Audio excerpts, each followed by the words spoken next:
شہادت ہمارے ہاں بیان ہوتی ہے اس انداز میں کہ لگتا ہے کہ کسی مظلوم بندے کو کسی نے پکڑا ہوا تھا تو وہ سارے اسے مار رہے تھے اور وہ منتیں کر رہا تھا کہ مجھے نہ مارو. اتنی ہائے ہائے کی جاتی ہے کہ محسوس ہوتا ہے کہ امام علی مقام بڑے پریشان تھے کہ کسی طریقے سے، اور ان کا خاندان بڑا تکلیف میں تھا کہ جلدی کہیں کربلا سے نکل جائے. حالانکہ اس دھرتی پہ، اس کائنات پہ صبر، شجاعت، استقامت اور حوصلہ جس سے کائنات سیکھے گی وہ صرف امام حسین ہی ہے.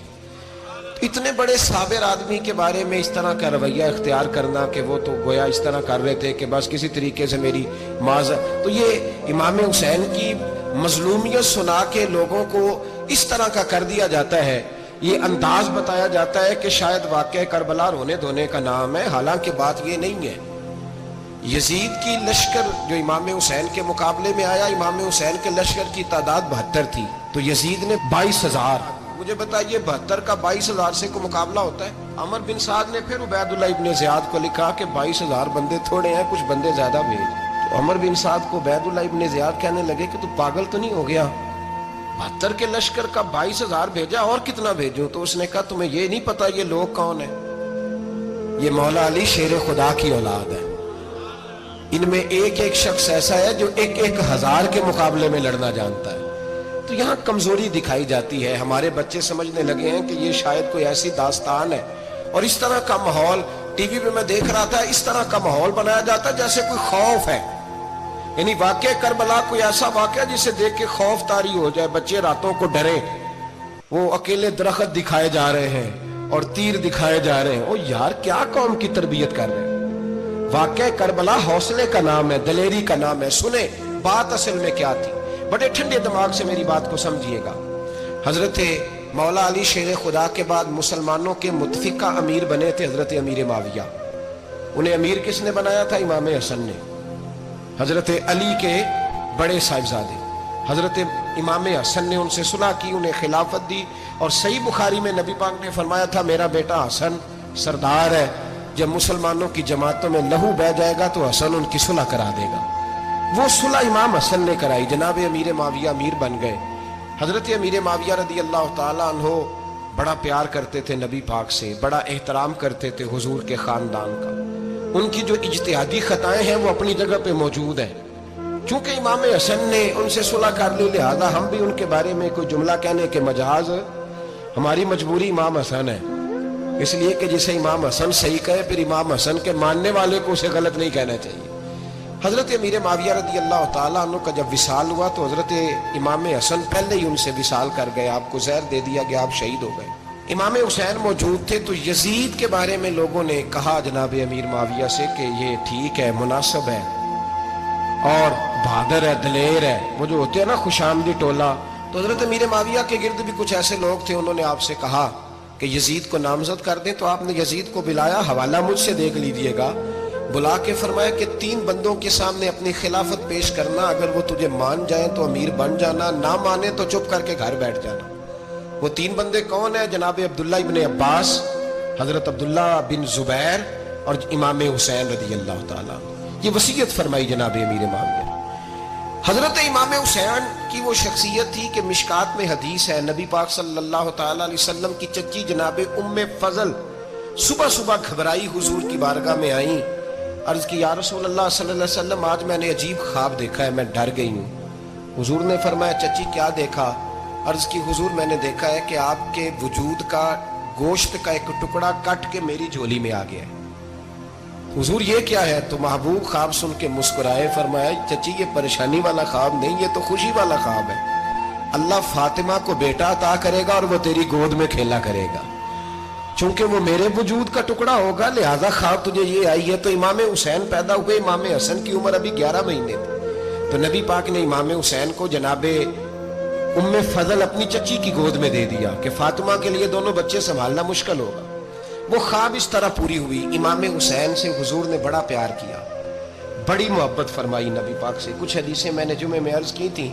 حضرت ابو ہریرہ رضی اللہ تعالیٰ عنہ کہتے ہیں یہ واحد بچہ تھا حضور کے گھرانے کا کہ میں نے دیکھا کہ نبی پاک صلی اللہ علیہ وسلم بیٹھے تھے تو یہ حضور سے کہہ رہے ہیں، نبی پاک سے، کہ نانا جی اٹھ کے کھڑے ہو. کہتے ہیں حضور کھڑے ہو گئے تو کہنے لگے میں نے آپ کے برابر جانا ہے. بچے جو مرضی ضد کر لیتے ہیں نا.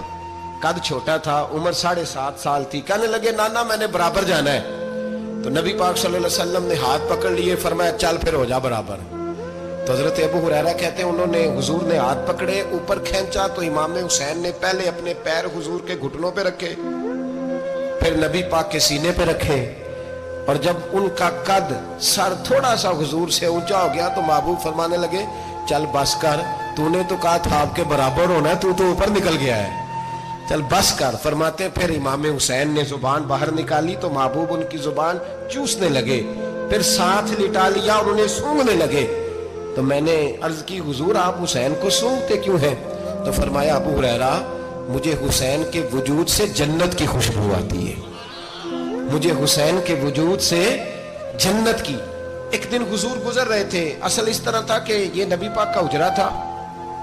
جن لوگوں کو اللہ نے مدینے کی زیارت کرائی ہے وہ جان سکتے ہیں نبی پاک کا حجرہ تھا. تو حضور کے حجرے کی اس جانب یعنی مسجد کی جو بالکل سیدھ ہے اس کی بیک میں سیدہ فاطمہ رہتی. تو حضور اکثر نہ نماز کے لیے جب نکلتے تو حضرت فاطمہ کے حجرے کے پاس سے ہو کر دوبارہ محراب میں جاتے. محبوب حجرے کے پاس سے گزرے تو امام حسین رو رہے تھے, تو حضرت فاطمہ نے کسی بات میں جھڑک دیا تو امام حسین رونے لگے. تو نبی پاک نماز کے لیے گئے تو واپس لوٹ آئے, اور واپس تشریف لا کے کہا فاطمہ حسین کو کیا ہوا؟ عرض کی یا رسول اللہ تنگ کر رہے تھے, میں نے ڈانٹ دیا ہے. کیا خوبصورت جملے ہیں حدیث پاک میں. سرکار نے فرمایا فاطمہ اس کو حسین کو نہ رونے نہ دیا کر, یہ جب روتا ہے نا تو میرے دل کو تکلیف ہوتی ہے. تو بی بی صاحبہ کہتی ہیں یہ حکم آیا نبی پاک کا میرے نا, پھر میں نے ڈانٹنا چھوڑ دیا. یہ ان کے فضائل تھے کم, ان کی تربیت خود نبی پاک نے فرمائی, خود ڈیوٹی. میں کسی منطق کا فلسفہ میں اب تو اللہ تعالیٰ معاف کرے, پہلے ہم لوگوں کو کہتے تھے فلانی مجلس میں نہ جانا فلانی, اب تو مصیبت بن گئی ہے, جانے کی ضرورت نہیں, ہر شے موبائل میں آ گئی. مجھے بھیجتے ہیں کہتے ہیں حضرت صاحب یہ ذرا سننا, یہ ذرا سننا.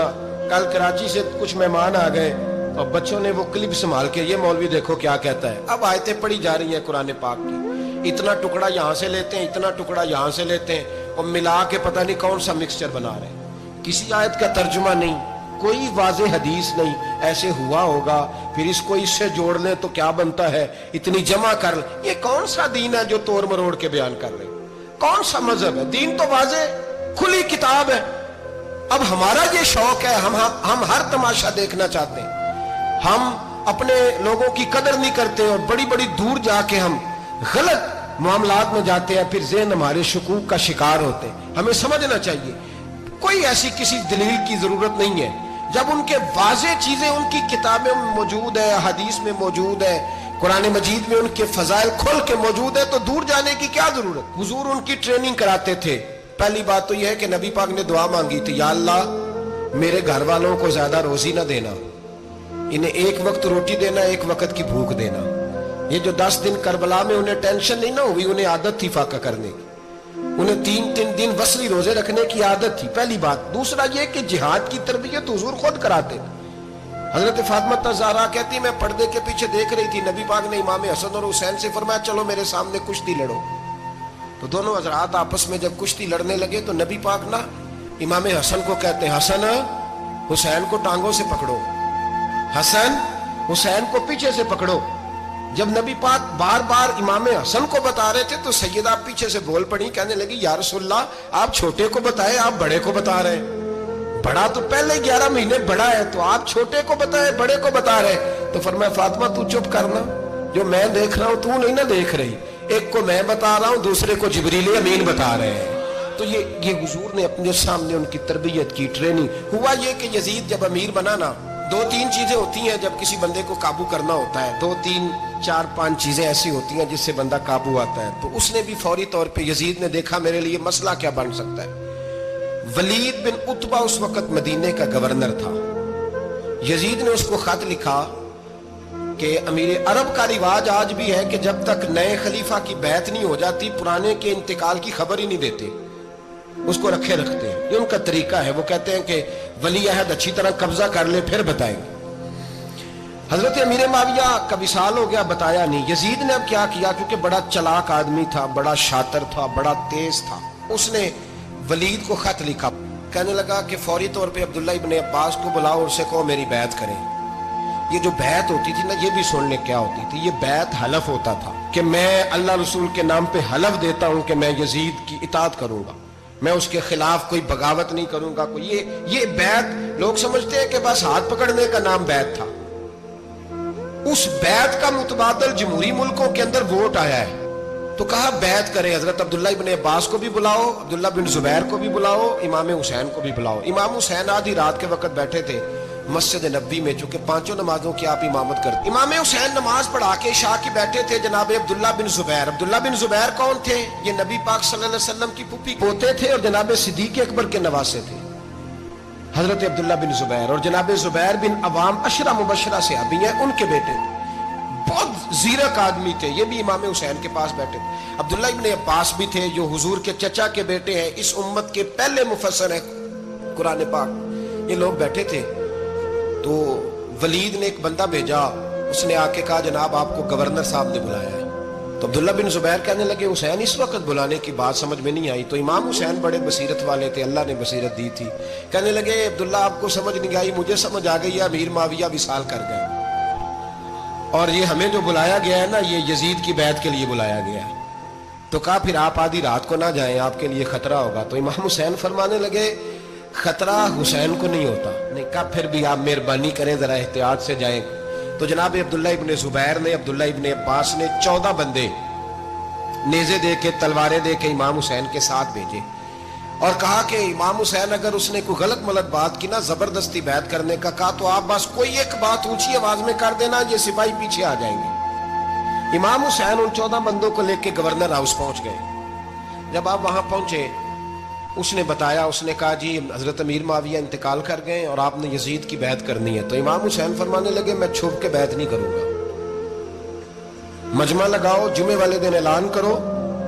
جو طریقہ ہے حضرت ابو بکر صدیق کا، جو طریقہ ہے حضرت عمر فاروق کا، جو انداز حضرت عثمان غنی کا ہے، جو مولا علی کا ہے، سر عام اعلان کرو.